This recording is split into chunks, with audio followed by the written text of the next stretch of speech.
Hey, everybody. Welcome to Dangerous Ideas. I'm the most censored comedian in America, Lee Camp. How is everybody? It's the nighttime live stream. What the hell is going on? How weird is this world getting? This is the first time I've done an evening live stream in, I think, probably close to 2 years. How is everybody doing?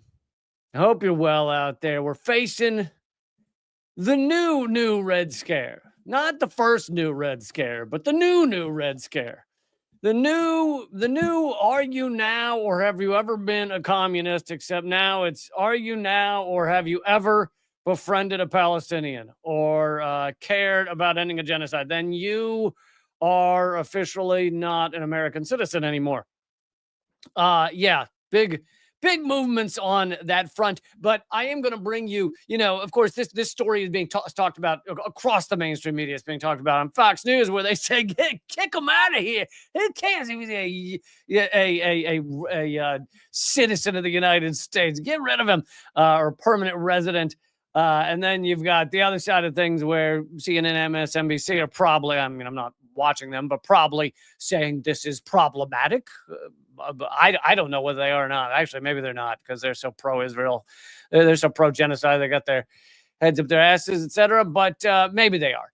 But I'm going to bring you more than that. I'm going to bring you beyond just the kind of straightforward mainstream coverage. Please click thumbs up. And I'm going to bring you much more. We're going to get into some of the mass corruption we're seeing, some of the more of the reality behind what Israel is doing, behind what's happening in Syria. Some of that coming to you from WikiLeaks. So much more. But please click thumbs up, click share, click subscribe, and the bell icon. All that stuff helps a little or a lot, depending. Who knows? But to kick it off. So most of you probably know the kind of broad strokes of this. They have arrested and detained. ICE has arrested and detained one of the main leaders of the first, I guess, large. I'm not saying it's the first, but it was the first larger protest against this genocide on a campus, and that was at Columbia. And as you might recall, that kind of kicked off the then nationwide protests, ultimately on the campuses of so many colleges here in the colleges and universities here in the United States and around the world. This is from the Free Press, which this article is, it's the certain parts which I'm mostly leaving out are like laughably pro-Israel, pro-genocide. But anyway, the broad strokes are correct. As progressive activists and free speech advocates protested the move to revoke Mahmoud Khalil's green card over civil liberties concerns Monday, President Trump warned that Khalil's arrest would be the first of many to come. Indeed, a White House official told the Free Press that the basis for targeting Khalil, and this is unprecedented, it's pretty shocking what they actually admit to, the basis for targeting Khalil is being used as a blueprint for investigations against other students. Khalil is, quote, a threat to the foreign policy and national security interests of the United States, said the official, noting that this calculation was the driving force behind the arrest. The allegation here is not that he was breaking the law, said the official.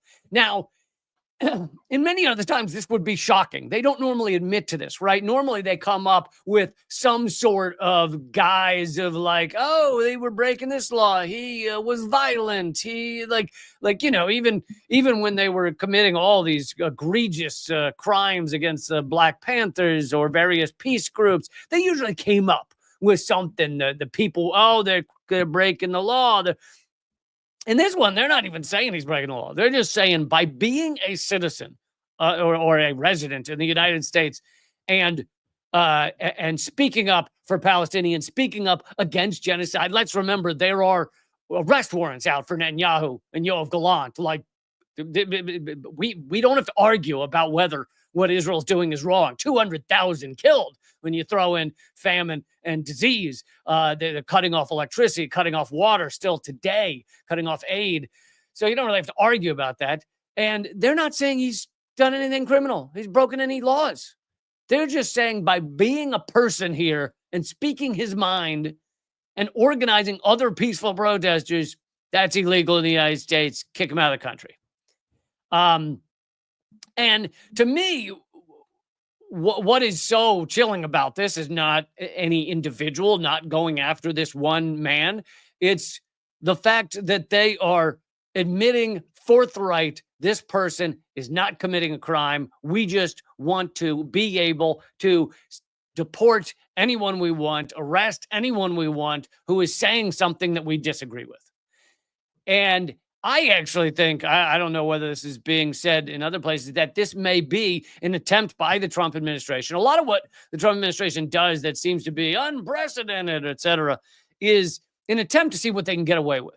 Will this go to the Supreme Court? Can they ultimately get a ruling saying, yeah, the U.S. government can just pick anyone they want, say you're bad for our national security, and we're going to just kick you out of the country or arrest you and put you in prison.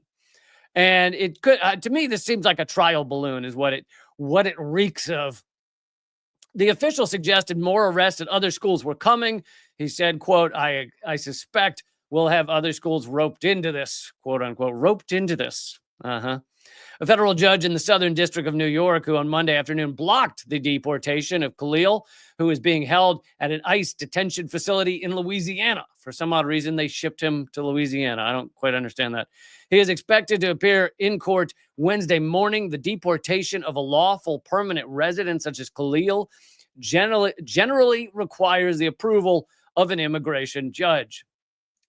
So this is a pretty shocking development. There are protests erupting in various places across the country against this and for his freedom. And again, it's what it represents. This is the textbook case of first they came for the immigrants and I didn't stand up because I'm not an immigrant. Then they came for the unionist and I didn't stand up because I'm not in a union. Then they came for this is it.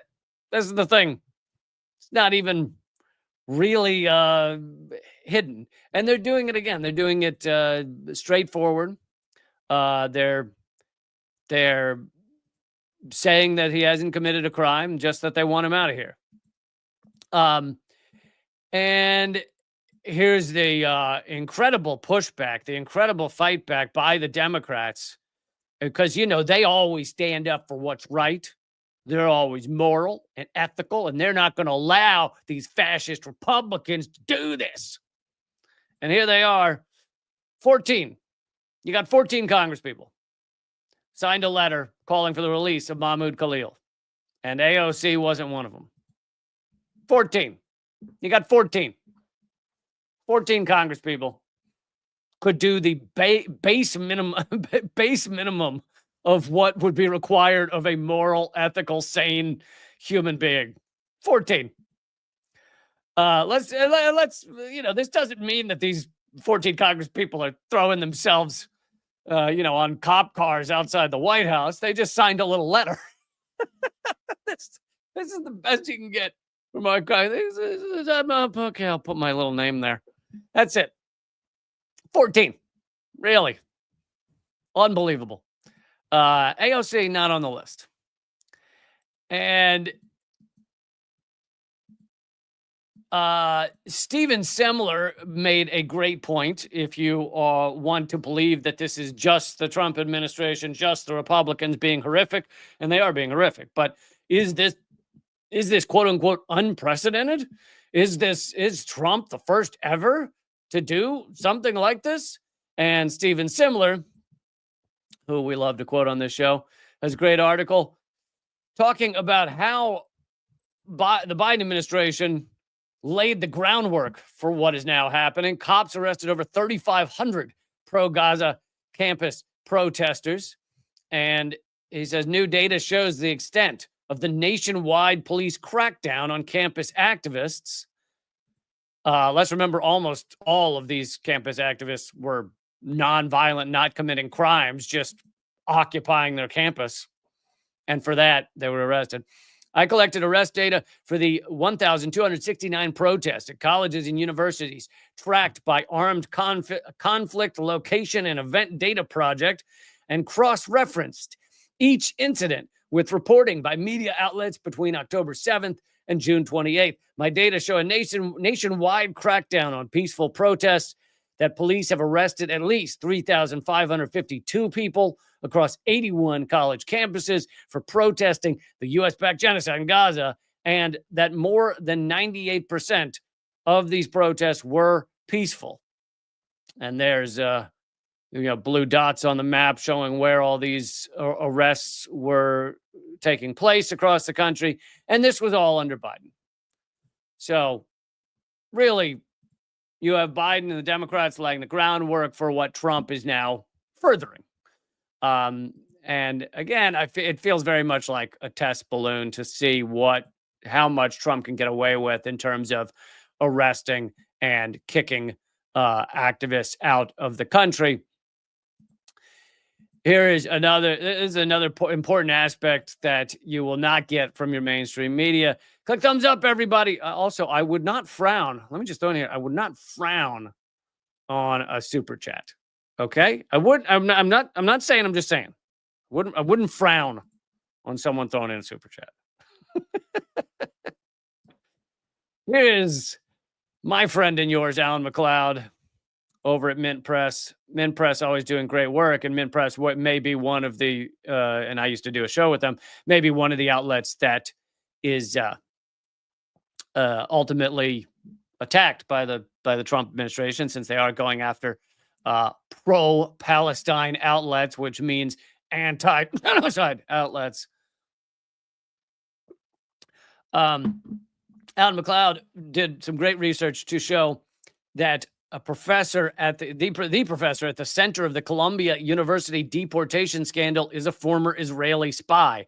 And another aspect of this that we should remember is Columbia, and maybe I mentioned it, Columbia is basically the campus that set this off, the college protests. It was the first one. Initially, they sent in the cops. Then they backtracked and removed the cops. Then the dean was brought in front of Congress to answer for why she didn't use more cops to assault students. Come in front of Congress. Why did you not assault these peaceful protesters more? God damn it. And she ultimately lost her job, I believe. And now Trump is threatening to take $400 million from Columbia of federal grants. Thank you, Stolen TPS Reports, for supporting the show. Hell yeah. Denise Columbia as well. Thank you. Denise says, I never dreamed democracy could die via Sharpie. So true. The banality of evil, right? The professor at the center of the Columbia University deportation scandal is a former Israeli intelligence official. Alan McLeod is reporting. Mahmoud Khalil, recent graduate of the university's School of International and Public Affairs. Yeah, he was learning about international and public affairs, and it turns out fascism is one of those things on the agenda, on the syllabus. Sorry. Was abducted by Immigration Customs Enforcement, ICE, Saturday for his role in organizing protests last year against Israel's attack on Gaza. Khalil's dean, Dr. Karen Yari-Milo, head of the School of International and Public Affairs, is a former Israeli military intelligence officer. It's insane. Like, you couldn't write a sketch like this. And she's an official at Israel's mission to the United Nations. Yari-Milo played a significant role in drumming up public concern about a supposed wave of intolerable anti-Semitism sweeping across the campus, which I'd like to say, as a Jew, it wasn't anti-Semitism, okay? It was anti-genocide. There's a difference there. Don't know if you know. There's a difference. Thereby laying the groundwork for the extensive crackdown on civil liberties that has followed the protests. Before entering academia, she served as an officer and an intelligence analyst with the Israeli Defense Forces. Given that she was this is what happens when I do the APM live stream. You get more moments like that. Given that she was recruited into the intelligence services because of her ability to speak Arabic fluently, her job likely entailed surveilling the Arab population. After leaving the world of intelligence, she worked for Israel's permanent mission to the United Nations in New York. While there, she met and married her husband, Israel's official UN spokesperson. Like, again, comedy sketch. The person who is at the center of this deportation scandal, married to the Israeli spokesperson to the UN. Although she is now an academic, she never left the world of international security, making the subject her area of expertise. She has made a point of trying to lift women's voices in the field. One of these was the then U.S. Director of National Security, Avril Haines, whom she spoke with in 2023. But even though Khalil was a student in her school, she had nothing to say about his arrest. Indeed, rather than speak out on the issue, as activists have demanded, she instead chose this week to invite Naftali Bennett, Prime Minister of Israel from 2021 to 2022, to speak at Columbia. Students protesting Tuesday's event were condemned by university authorities for harassing her. So she had Israel's former prime minister come speak this week at Columbia. It is estimated that at least 8%, I was surprised to hear these numbers, 8% of all American college students participated in demonstrations denouncing the genocidal attack on Gaza and calling on educational institutions to divest from Israel. I knew it was a lot of protests across the country. I didn't know it was 8% of college students. The nationwide movement began at Columbia April 17th. Protesters were shocked when the cops, the NYPD, were called in. They hadn't been called in since 1968 to attack peaceful demonstrators, which I remember covering that at the time. It was pretty shocking. And it was like the same week that it happened in 1968 when the NYPD was brought in to attack peaceful protesters protesting the Vietnam War. Mahmoud Khalil was among the leaders of the movement. The Syrian-born Palestinian refugee was willing to speak calmly and cogently to the press about the protest goals. And I think this may be an understated point of this is one of the reasons. Thank you, Teresa, for supporting the show. This is one of the reasons they're going after him specifically, is to set an example, yes, but the ones who are able to speak clearly and cogently about these things, that know their history, that know their numbers on these issues, and are not just speaking from a place of emotion, which, by the way, I'm fine with those people too. I love people coming up to these protests and speaking from emotion and saying, I don't know a lot about the issue, but this is a fucking genocide. Like, I want those people, but do I want them to be the face, like the ones speaking to the media, the ones on Piers Morgan getting yelled at by a complete lunatic Zionist? No, those are not the ones. And so he's the most threatening, or one of the most threatening. And it was the same, we've seen the same thing with Black Lives Matter, with Occupy, with the exit poll gate, and the DNC walkout. Is like the ones who were able to speak the clearest and didn't have an agenda, and they're the ones that are most threatening. Not to throw myself into the lot a little bit, but I'd like to think that not because I speak well. I think I speak very poorly, but it's because I think that comedy is able to cut through a lot of the bullshit, and so I think that makes kind of what I do some of it threatening, which might be why I have some of the most suppressed channels. I don't know, could be. Anyway.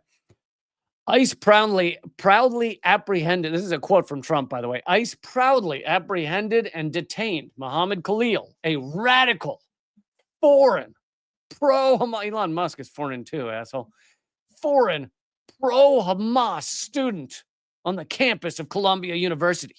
This is the first arrest of many to come, President Trump stated, who's, by the way, technically is a convict. I mean, like, he has been convicted. So him being like, this other guy's a criminal. Secretary of State Marco Rubio echoed Trump's ominous threat, announcing, we will be revoking the visas and or green cards of Hamas supporters in America so they can be deported. And of course, they have to say Hamas supporters as opposed to the truth, which is just stop the genocide, stop ethnic cleansing.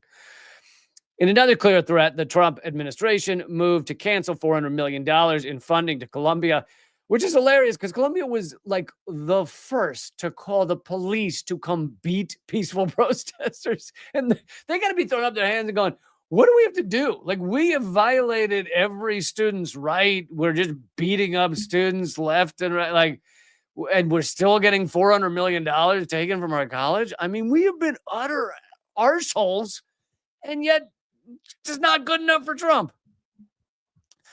So anyway, great article. There's some more stuff there. By the way, the photo at the top is what's her name again? Something Milo. Yarhi Milo standing next to and laughing heartily with Hillary Clinton.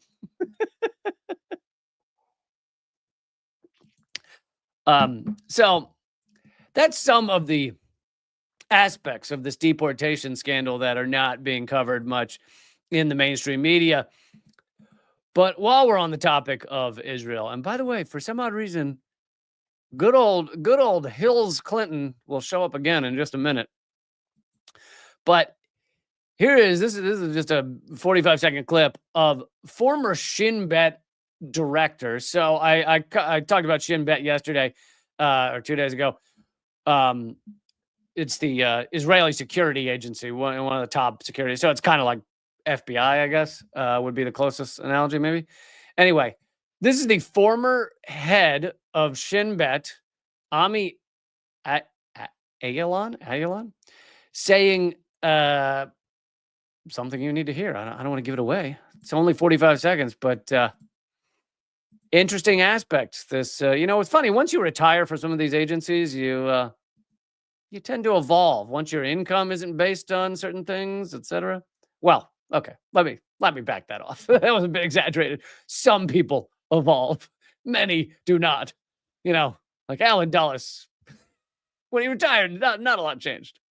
Could you describe what is the reality for Palestinians here? A life of people who dream about freedom and don't see it.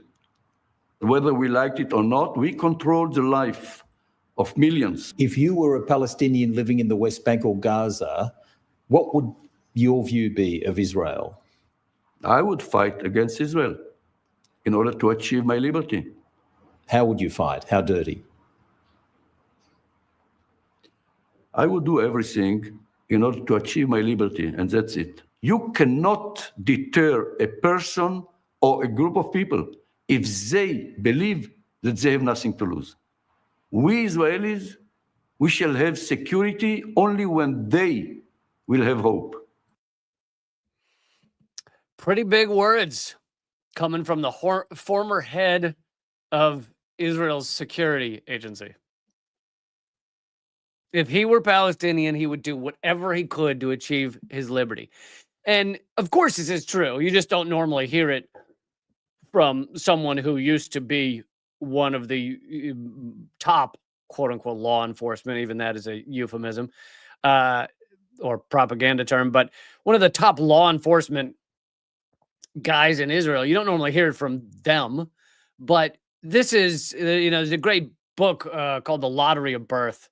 Amazing book. I think it's by Raul Martinez, and I've interviewed him and talked to him a few times. Thank you, Big John, for donating over on Rumble.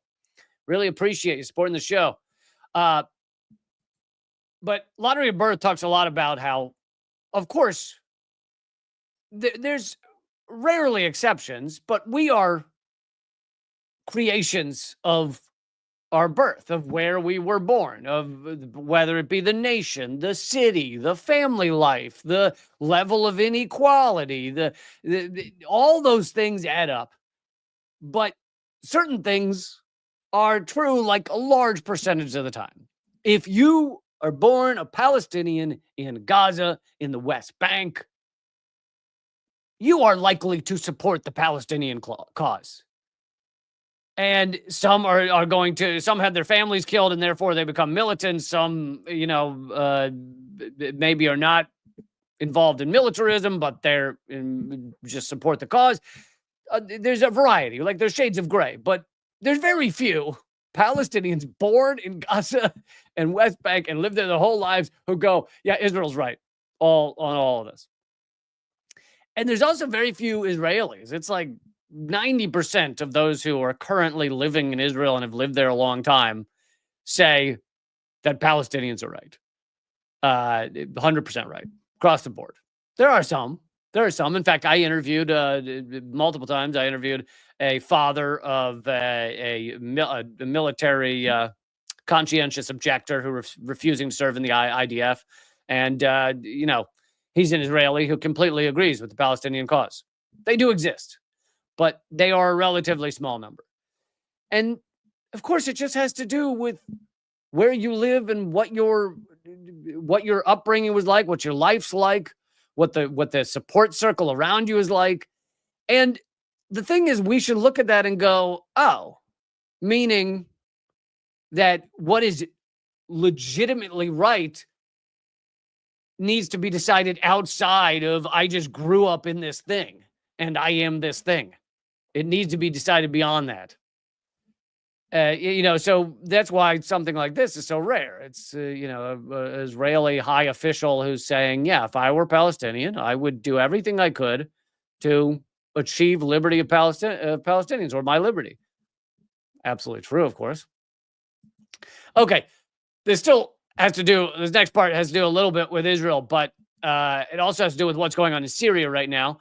And as I covered the other day, Syria has now broken down into warring factions yet again. There's been revenge killings. There's been at least the beginnings of ethnic cleansing, horrific shit.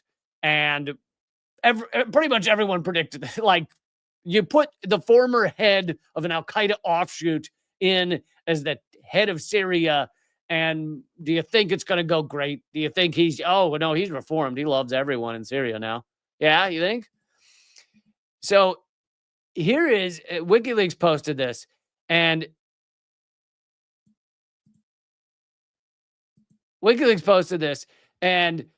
it's from many years ago, but it tells you a lot. Here is from a Hillary Clinton email.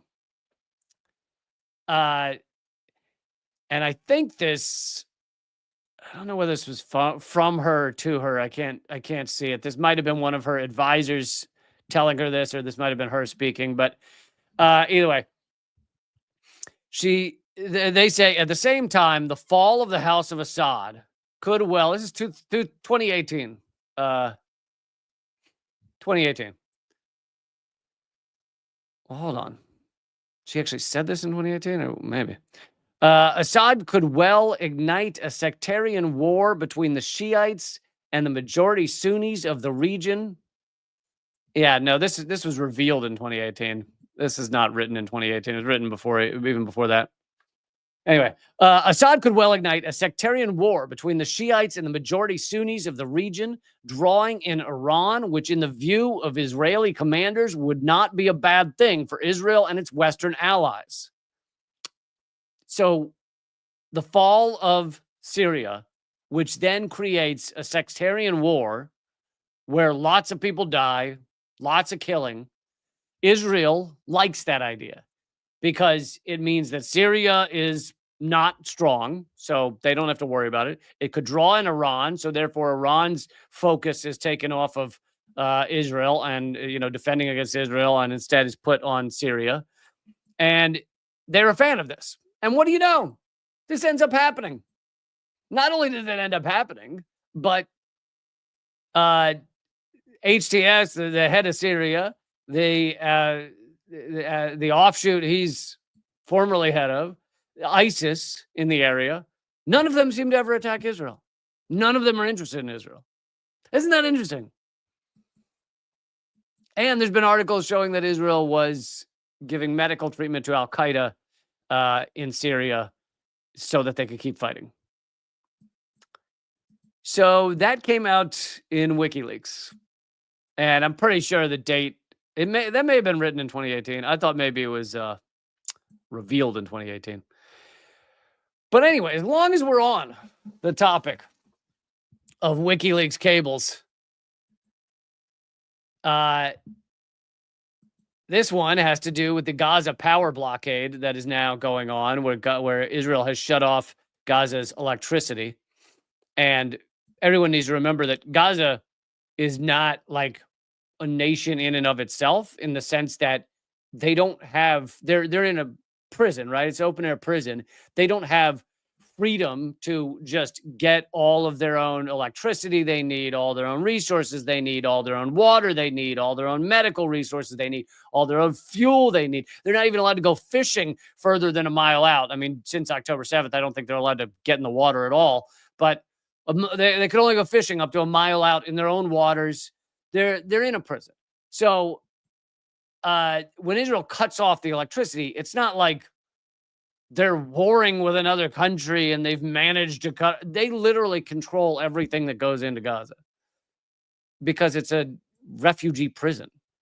Anyway, here is WikiLeaks. They tweeted out, leaked 2008 U.S. cable, so it's from 2008, reveals Israel's Gaza power blockade isn't just a wartime measure.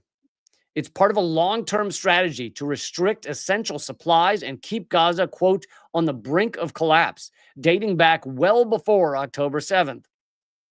Now, with Trump bypassing Israel to engage Hamas directly, the pressure has escalated. Israel is now pushing Gaza beyond collapse. And here's what the actual email says, leaked in 2008. As part of their overall embargo plan against Gaza, Israeli official, this is a U.S. It's probably State Department email, I'm guessing. Israeli officials have confirmed to Econoffs? I'm not sure who that is. On multiple occasions that they intend to keep the Gaza economy on the brink of collapse without quite pushing it over the edge.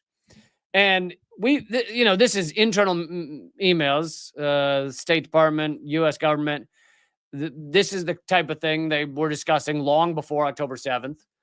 And they knew, and Israel admitted internally, that their goal was to have Gaza barely be able to subsist, barely survive.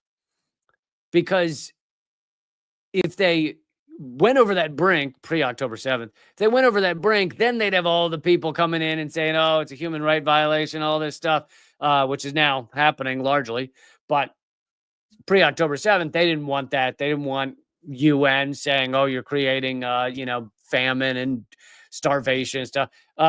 So they wanted to keep them right there at the edge where they're weak, they're powerless, and they largely did that. Brink of collapse. That's where they kept them for years and years. So this is just internal admission of exactly that. All right, I'm going to move on to more topics, more stories, such as the impending budget that it seems will get forced through Congress one way or another. Because somehow Trump, you notice the Democrats are just incapable of doing anything, right? Like without, they would just go, oh, we don't have the votes. We just can't do anything. Like even when they had the votes, even when they had Senate, we just can't. $15 minimum wage for federal employee. We just can't. We don't. Parliamentarians stopped us. You notice Trump isn't stopped by anything. Nothing stops him. Oh, that's illegal. Who cares? He does it anyway.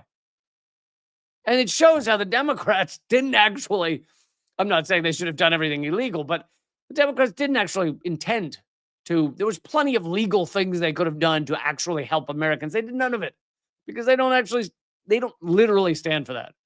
They just say it. It sounds nice.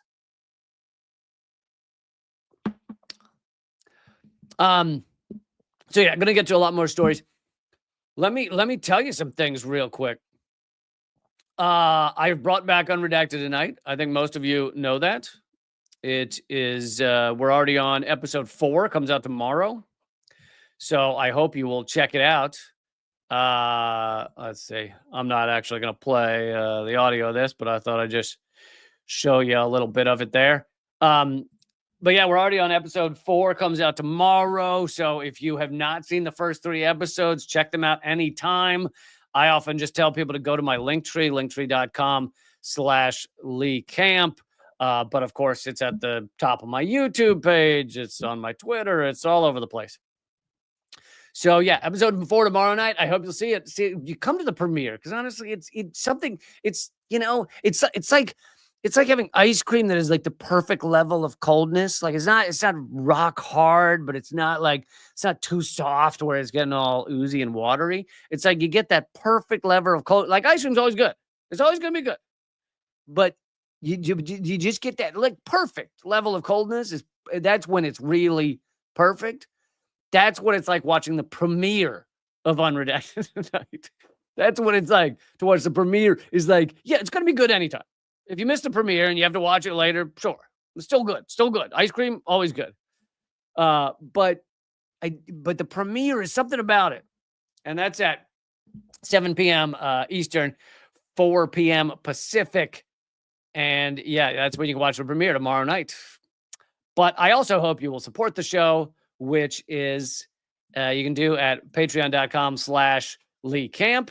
And you'll also immediately, like you can click play immediately, as well as leecamp.net, my locals page. Those are the two places to support the show. But you'll immediately get the full interview with Chris Hedges that I just did the other day. That came out the other day for members right now. 20-minute interview with Chris Hedges. You'll get in about a week, you'll get the unedited interview with Peter Joseph, Zeitgeist Movement. A lot of great perks. You'll also get extra segments all the time. You get my ebooks when you sign up. And it is a whopping $6 a month to support the show. LeeCamp.net or patreon.com/LeeCamp. Okay, I'm going to keep going here. Just a second. Also, check out all the podcasts. I hope you'll find all my podcasts there at linktree.com/LeeCamp as well. And if you want more after this live stream, if you're like, I need more live stream, you can always check out Government Secrets, which are essentially live streams, but you can always check out Government Secrets. That's a podcast where we go through some of the secret times of our government, what they were involved in. Okay. Let's keep going here. Damn, too many things to click. All right. Katie's asking, did I see Eleanor interview Minar at Mint Press today? Yes, she interviewed Minar, the creator and editor of Mint Press, but it was not for Mint Press. She interviewed Minar for Project Censored, celebrating Women's Day. Is today Women's Day or tomorrow or something? But as Eleanor says, they kind of shat in the punch bowl because it talks about how calling it International Women's Day and doing nothing for women doesn't actually matter. So, but there's a lot, obviously there's a deeper discussion than just that. So go to Project Censored to hear that interview. Okay. Let me keep it going here. Trump administration is resuming aid, military aid to Ukraine, meaning resuming the proxy war, and intelligence sharing. And they're doing that in order to, they got an agreement from Kiev to possibly agree to a ceasefire with Russia. Now, many are saying Russia does not want a ceasefire. Russia wants it to be over. And so a ceasefire is not good enough, but who knows where things will go next. But it is pretty funny to watch the liberal world flip out about this and just despise Donald Trump for possibly bringing peace to Ukraine, for not killing hundreds of thousands in Ukraine. I hate, I'd say 97.2% of everything Donald Trump does. I do not hate the idea of not murdering more people in Ukraine. I know. So crazy, right? Why do I do that? Why do I support things like this? It's so stupid. It's just stupid. It's so stupid. Yeah, I know how it's amazing how much things have shifted where even outwardly the liberals now love war. Like it used to be that at least the theater was that the liberals, the Democrats didn't want war. Now, outwardly, the liberals love war. Outwardly, the right wing of the Republicans love some wars. Like they love the genocide in Gaza. They don't love the war with Ukraine. They would love to have war with Iran. They want war with China. They're kind of hoping that nuclear war kills us all. But they're anti-war, at least on certain things. Another example would be there was a time where the liberal democratic world pretended to be, like outwardly, pretended to be the ones who actually wanted to hold the CIA and the FBI to account. I'm not saying they did it. They didn't do it at all. But they said they did. Now, outwardly, the liberals, the Democrats love the FBI, CIA. Oh my God. Anything that takes away our rights, awesome. Do it. Anything that assassinates other people, yes to that. Outwardly and inwardly. And then you get the Republicans, right wing, and they love some of the CIA and the FBI. They love their CIA and FBI. Like, Trump is not ending the CIA and FBI. He's just putting his people into the CIA and FBI. Because at the heart of it, CIA, FBI, intelligence, they're like the best, like, above the law agencies the country has for just shredding any laws, doing whatever they want. Which, of course, Trump values that, right? Anything that is like, that can just tear up all our laws and go beyond them, Trump's a big fan of. Thank you, Adina, for the donation. Hello from Italy. And it's 1:41 a.m. Wow, Adina, you get a hero's welcome. That's impressive. You got, there's 3 big honors there. You did a super chat. You're up at 1:40 a.m. to watch this, or at least you happen to be up at 1:40 a.m. to watch this. And you're coming to me from Italy when, I don't know, I can't even remember the last person who said hello from Italy. Love you, Adina. Thank you so much. Okay, so this new budget is getting forced through Congress, and there's a million things that are awful about it. And I guarantee you, at the end of the day, whatever comes through, at the end of the day, it will be horrific. Yeah, the Democrats might get a little concession here and a little concession there, but they're going to pass something close to this. And they're even the ones who don't vote for it, it'll be like a handful. It'll be a few. And so basically, at the end of the day, you got to go, well, I guess this is a Democrat and Republican supported bill. No matter how much the Democrats' hair on fire right now, no matter how much MSNBC may be furious at this new budget, at the end of the day, they'll get a few concessions and it'll basically look the same. You know, the big things will be all the same. $1 trillion a year for the Pentagon, billions and billions for destroying our rights, etc. But here's one of the most egregious things. The House Ways and Means Committee recently proposed a budget that would slash $12 billion from federally funded school meal programs. If passed, this reduction could eliminate access to free and reduced price meals for thousands of schools currently benefiting from programs like the Community Eligibility Provision, which allows high poverty schools to offer meals to all students without requiring individual applications.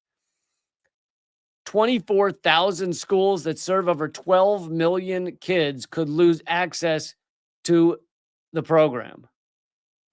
And it's just so, thank you, Sherry, for supporting the show. Really appreciate that. It's just so in your face disgusting. These are sociopaths. And I know I harp on it a lot. Step 1 to getting out of this, sociopath test. Sociopath test on anyone who leads anything. Anyone in charge of anything. Sociopath test. They have them. They work a good percentage of the time. If they fail, if the bells go off, bing, bing, bing, bing, we got ourselves a sociopath. You're out. But this is just so in your face disgusting. Because this is school meals. So you're punishing children. You're punishing children. But also, who are the kids who need the school meals? Poor children.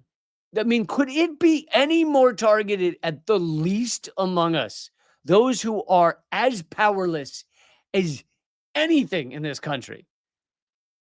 Like, poor children trying to eat. It's like unbelievable. And I looked it up.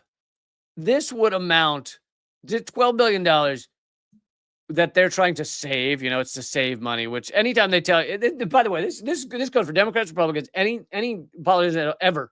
If they say they're trying to save money in the budget, bullshit. Like, ever. The U.S. prints money. As long as the petrodollar exists, we can print the money we want. It doesn't matter.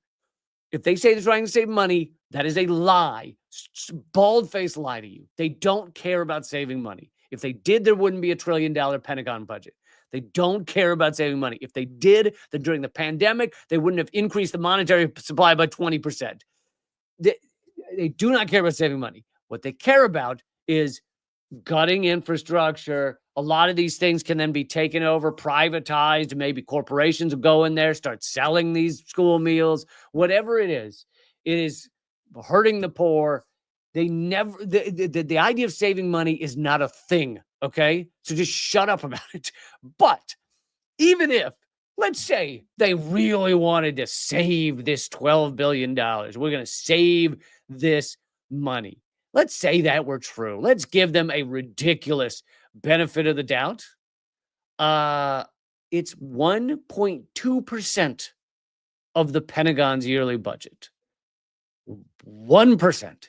The Pentagon could cut $12 billion and not notice they cut $12 billion. The Pentagon, in their last failed audit, said that they couldn't account for 63% of their assets.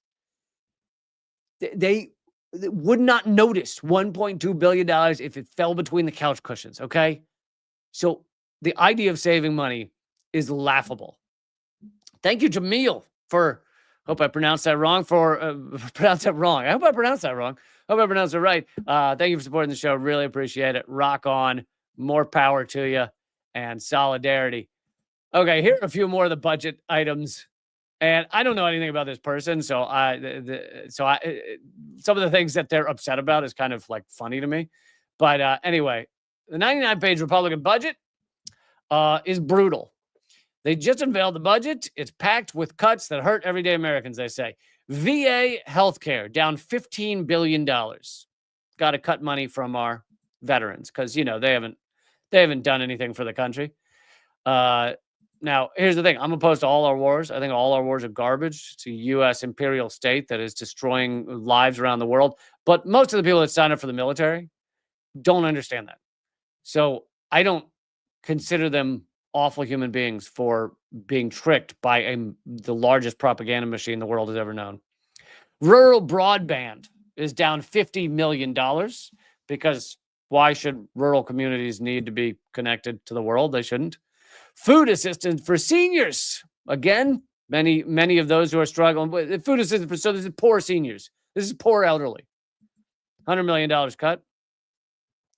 Medicaid hospital funding down $8 billion. Affordable housing down $34 million. Border security, and I love that this guy's upset about this. Border security, no new hiring.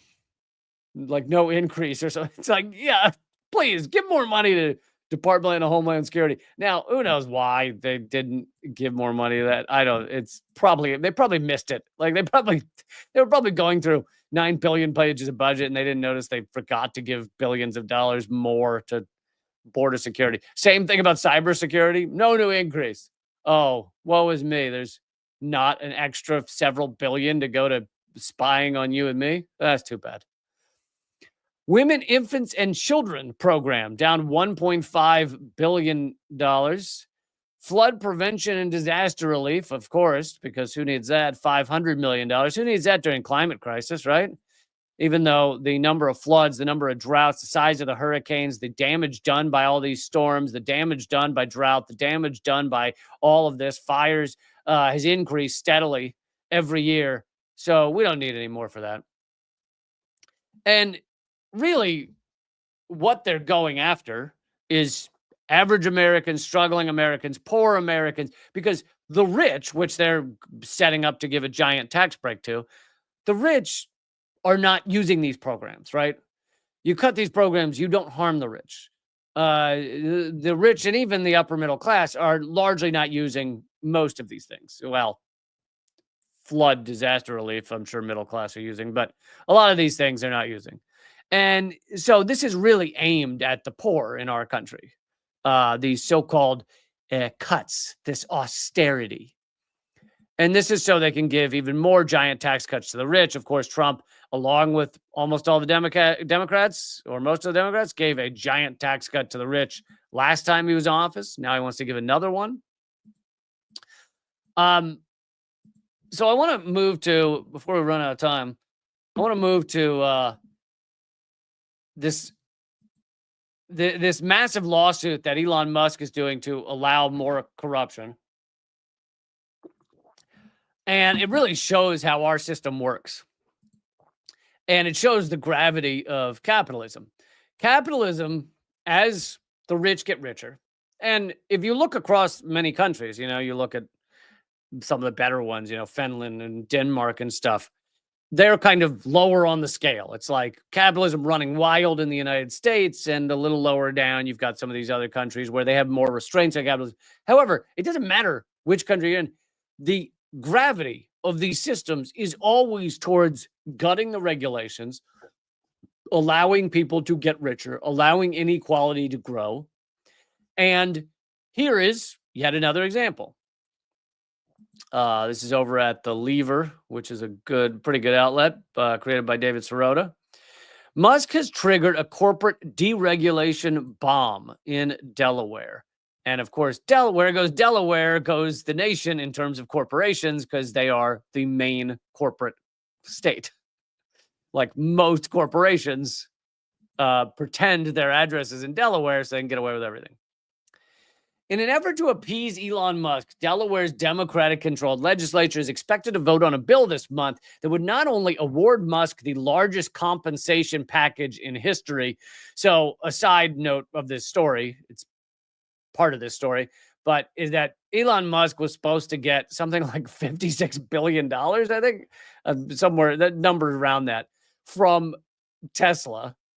And he basically forced them to give him that compensation package, and they agreed to it, but it is like 10 times higher than any compensation package ever for any executive.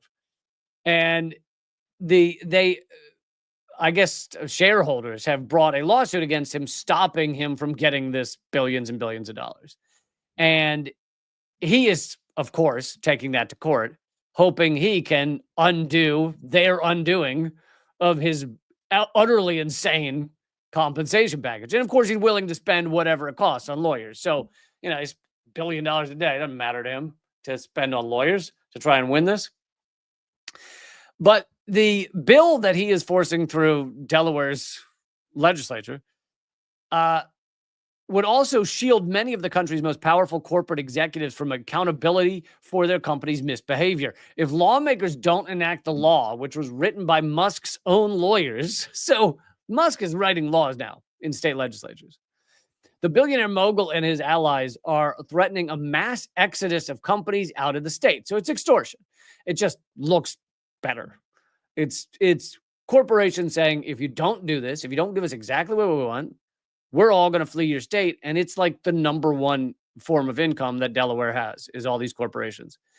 This pressure campaign is part of a long-running race to the bottom between states competing to attract businesses with offers to shield corporate executives from scrutiny by their company's own shareholders and workers.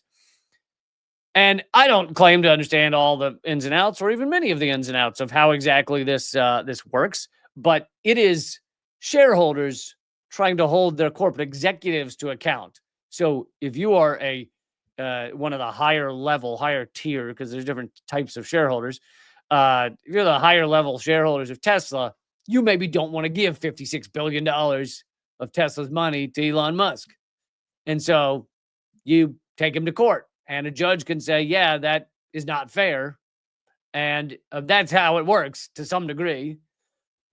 Elon Musk and many corporate executives, I'm sure, on his side, are trying to get rid of that. So it becomes like impossible to hold them to account. That means, if enacted, the wide-ranging regulatory handouts in the bill will have sweeping consequences for corporate behavior across the country. It said Delaware is incorporation home to more than 60% of all Fortune 500 companies. It's insane. It's a state that's like 12 feet across, and all the companies that's their headquarters that they never show up to. It reminds me of I mentioned this on another, on I think government secrets earlier today or something, but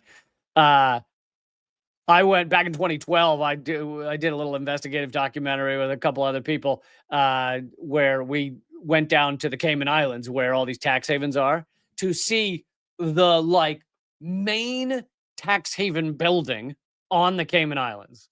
And it's just one address. I don't remember the address where like it's like, 100,000 businesses or something are quote unquote located at that address. And you get to the address, it's a little office building. It's like one floor. And my joke when I was filming standing outside was there's 100,000 businesses in that building. They must have desk chairs the size of blueberries. How do they all fit in there?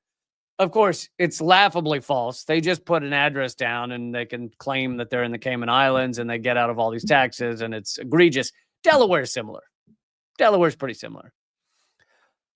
The law would set an extremely high bar for plaintiffs to obtain internal company documents, records, and communications, the core pieces of evidence needed to build a lawsuit against a company. Corporate executives and investors with a controlling stake in a firm would no longer be required to hold full shareholder votes on various transactions in which management has a direct conflict of interest.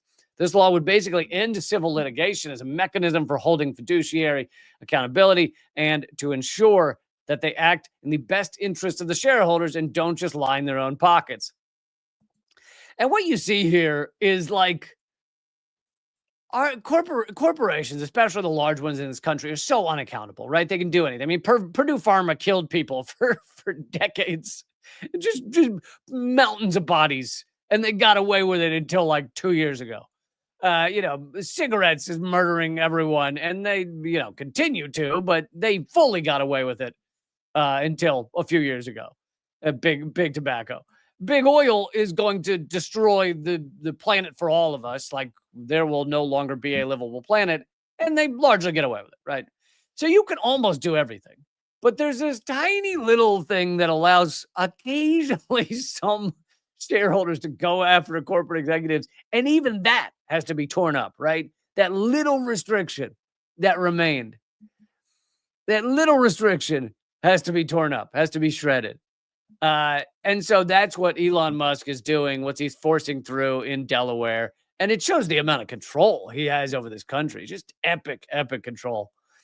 The bill amounts to a wish list of reforms advocated for by a radical fringe of Silicon Valley titans and corporate defense lawyers. If enacted, experts say similar legislation will likely spread across the country.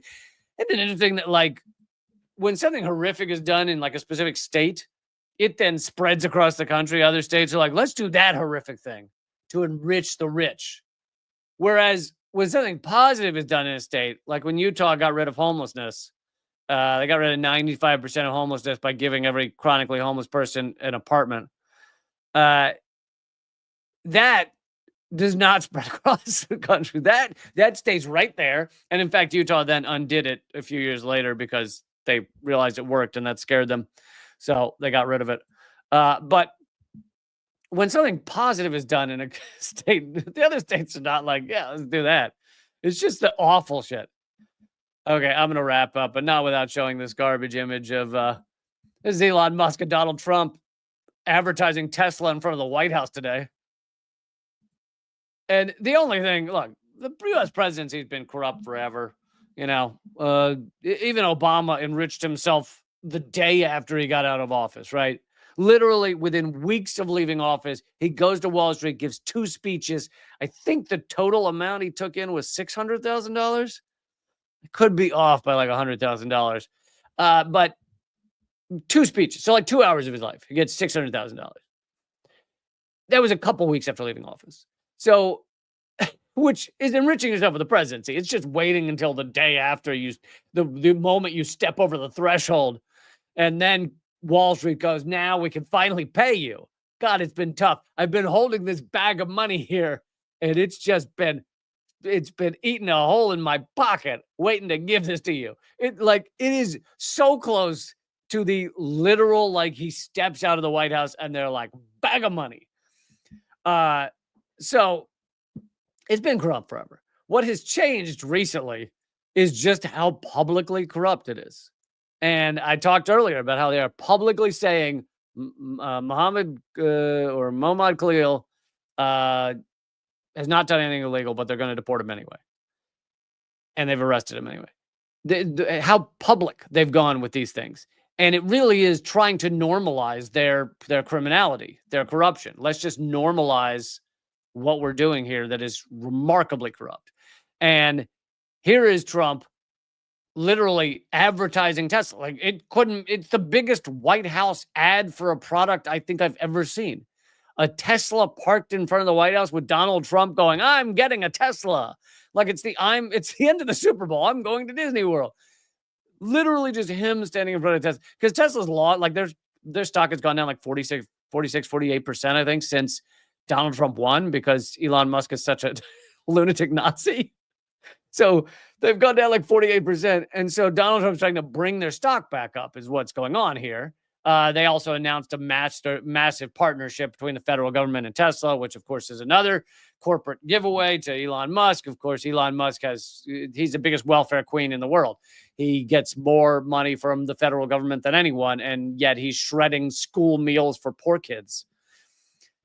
Thank you so much, Apartment 2D, for supporting the show. Really appreciate the super chat. But here they are publicly doing an ad. Thank you, None OYB as well. Here they are doing an ad for Tesla in front of the White House as if this isn't just, again, remarkable corruption. That's what it is. But they're seeing how much they can normalize this stuff.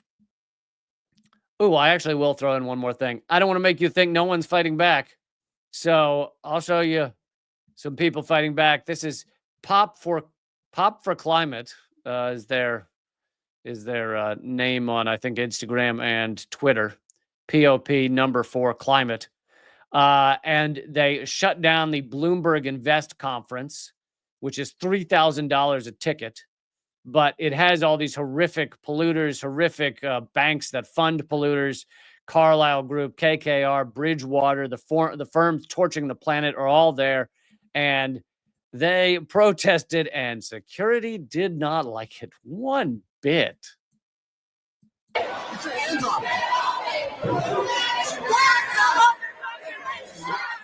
Stop hitting her! Oh my God!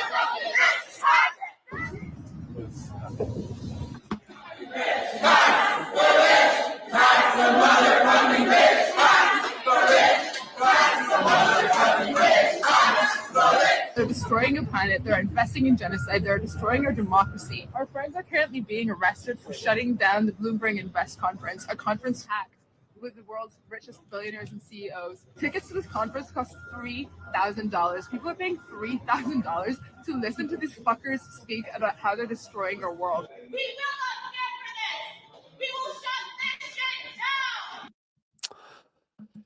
Yeah, so good for them. You got to interrupt business as usual or nothing ever changes. And I just wish they wouldn't use so many naughty words. No, of course, I've had an entire career of using naughty words, but now I can't say them as much because and then YouTube won't show my videos to anyone. It really is. It's a brutal catch-22. You know, look, you can take away our liberty, all right? You can take away our freedom. You can take away our love of life, our zest for life. Just don't take away the word. Okay? Just will you not take that away from me, you mother? Damn it. Okay. I'm going to wrap up there. Andrew wants to know, when do they show your shows? I'm not sure. Do you mean when does Unredacted Night come out? What does show my shows mean? Yes, Unredacted Night premieres 7 p.m. tomorrow, Thursday, Eastern, 7 p.m. Eastern. But you can watch it anytime after. And if you haven't seen the first 3 episodes, I hope you will go to linktree.com/LeeCamp right now and watch the first 3 episodes, because why not? What do you have to lose? They're hilarious. They're important. Stuff going on in them. They're free. Like, what more do I have to do to get you to try these things? Check out Unredacted. And this will be the new time, by the way, for Wednesday shows, 8 p.m. Eastern. The other two, Monday and Friday, will remain at 3 p.m. Eastern, noon Pacific, okay? So Monday, Friday, 3 p.m. Wednesdays will be the night one, 8 p.m. Eastern. And I will see you not tomorrow, but Friday at 3 p.m. Eastern, noon Pacific. And I will see you Thursday for Unredacted Tonight. Keep fighting.